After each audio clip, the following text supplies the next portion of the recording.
Chairman number కూడా ఉండకూడదు rule ప్రకారం ఎంప్లాయీ ఉండకూడదని ఇప్పుడే డిఓకి కనుక్కొని ఇప్పుడే డీవీకో కనుక్కొని నీకు మాట్లాడుతున్నాను. నేను ఎంక్వైరీ పెడుతున్నాను. మీ మీద కంప్లైంట్ ఏంటంటే 2 సంవత్సరాలు జరిగిన ప్రతి ఒక్క కన్స్ట్రక్షన్లో అవినీతి జరిగిందనేది దీని మీద కంప్లైంట్. అర్హులే కాదన్నప్పుడు 2 ఏళ్ల నుంచి మీరు టైఅప్ అయిపోయేసి ఒక ఎంప్లాయీని పెడుతున్నారు. ఆయనైతే రికార్డు ఉంటుంది కదా, అందులో నువ్వు ఎట్లాగో నువ్వు తప్పు చేసేసావు. ఉండకూడదు అక్కడ ఉంది రూల్ పొజిషన్. అట్లా కాదు, రూల్ పొజిషన్ ప్రకారం ఆయన ఉండకూడదు. 2 ఏళ్ల నుంచి ఆయన ఎట్లా పెట్టావు నువ్వు? మీ ఇష్టమా? ఉండకూడదు అని ఉంది. ఏం జరిగిందంట ఒక్క నిమిషం ఉండు. నీకు ఏం జరిగిందని నీకు ఎంక్వైరీ చేయడానికి రాలేదు, నీ దగ్గర వివరించడానికి రాలేదు. ఒక గవర్నమెంట్ ఎంప్లాయీ ఉండకూడదు కమిటీలో, అంతే రూల్ ఎండ్. నాకు చెప్పింది నేను వెళ్ళిపోయింది మేడం. నీకు చెప్పడం చెప్పకపోవడం కాదు, నువ్వు ఉండకూడదు. నీ మీద ఎంక్వైరీ జరుగుతుంది, ఇల్లు మీద ఎంక్వైరీ జరుగుతుంది. నువ్వు ఎలా వచ్చి ఉంటావు? ఎంప్లాయీ అయి ఉండి నువ్వు ఎలా ఉంటావు?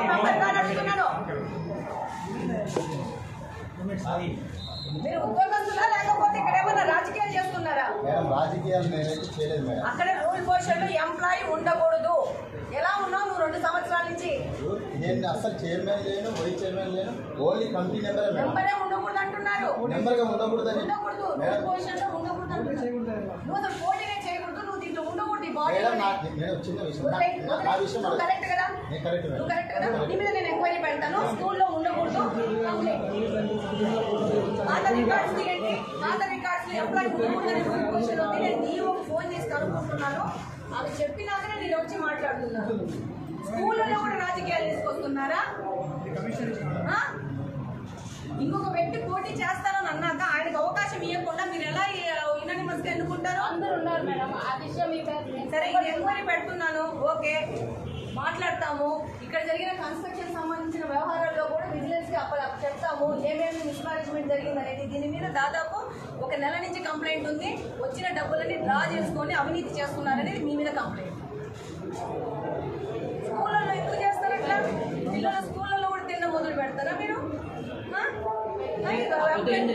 9 మంది ఇలా వాళ్ళ మేడం, నలుగురే నా వాళ్ళు. అంటే నాకు 9 ఓట్లు అట్లా జరిగిపోయింది. కాదమ్మా, అట్లా కాదు.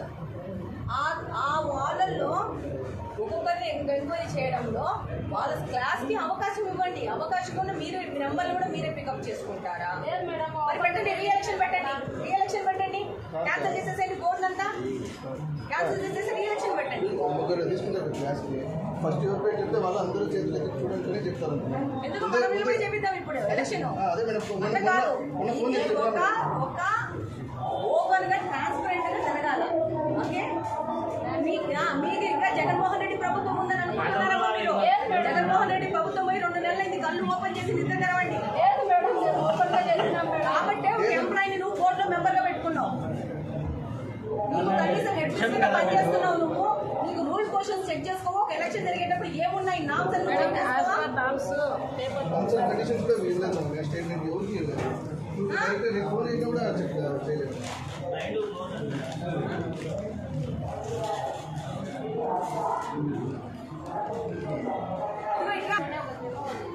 కమిషనర్ గారికి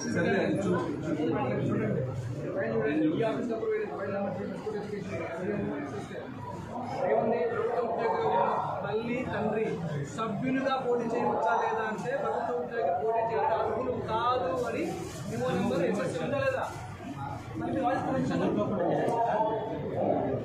స్కూళ్ళలో కూడా రాజకీయాలు తీసుకొచ్చి స్కూళ్ళలో కూడా అండర్స్టాండింగ్ చేసి మ్యాచ్ ఫిక్సింగ్ చేయడం మొదలు పెట్టారనేది మీరు ఎక్కడికి వెళ్ళి ఉన్నతంగా ఎదిగారో అర్థం కావట్లే మాకు.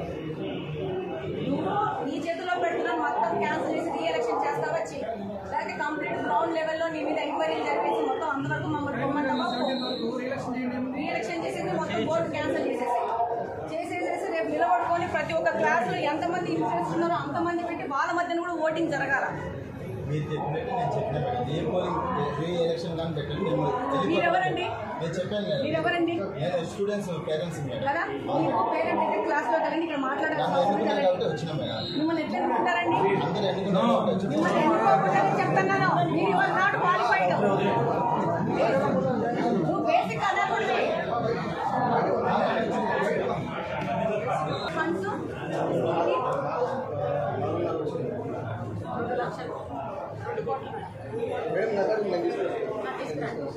ఫండ్స్ తీసుకొని ఎక్కువ వస్తున్నాయి. ఆ వచ్చిన నిధులు ఏం చేసినారు ఏమనేది ఎంక్వైరీ జరగాలా? నువ్వేం చేస్తామంటే కంప్లీట్గా రాసేసేసేసి ఫస్ట్ బోర్డు క్యాన్సిల్ చేయించండి, చేయించి కొత్త ఎలక్షన్ జరిపించండి. కొత్త ఎలక్షన్ జరిపించేసేసి మొత్తం ఎన్ని ఏళ్ళ నుంచి ఎన్ని ఏ సంవత్సరం ఎంత వచ్చిందో మొత్తం తీయండి. రికార్డు నాకే చూసేస్తాను, రికార్డు ఓపెన్ చేస్తే వచ్చేస్తుందమ్మా, వచ్చేస్తుంది, నాకు కూడా వచ్చేస్తుంది. Okay, everything every minute every రూపాయి ఉంటుంది అలా. అందరికి ఇక్కడ ఏం కన్స్ట్రక్షన్ జరిగినారో దాని కాస్ట్ కూడా తీరుస్తారు. అర్థమైందా? మీరు ఈ విధంగా స్కూళ్ళలోకి వచ్చేసేసి స్కూళ్ళలో స్టూడెంట్స్ దగ్గర కూడా ఎంటర్ అయిపోయేసేసి స్కూళ్ళల్లో కూడా మ్యాచ్ ఫిక్సింగ్ చేసి కార్పొరేషన్ ఎన్నికలుగా చేయాలనుకుంటే ఎంత వెళ్తున్నారు మీరు? మీరు ఎందుకు ట్రావెల్ చేస్తున్నారు? మీరు హెచ్ఎం కోర్స్ ఇచ్చినారా? మీకు ప్రతి ఒక్క స్టూడెంట్ పేరెంట్కి ఛాన్స్ ఇవ్వాలా, వాళ్ళ ప్రకారం ఉండాలి. మ్యాచ్ ఫిక్సింగ్ చేస్తారు క్లాస్లో 40 మంది ఉంటే 40 చేయలేకపోయింది.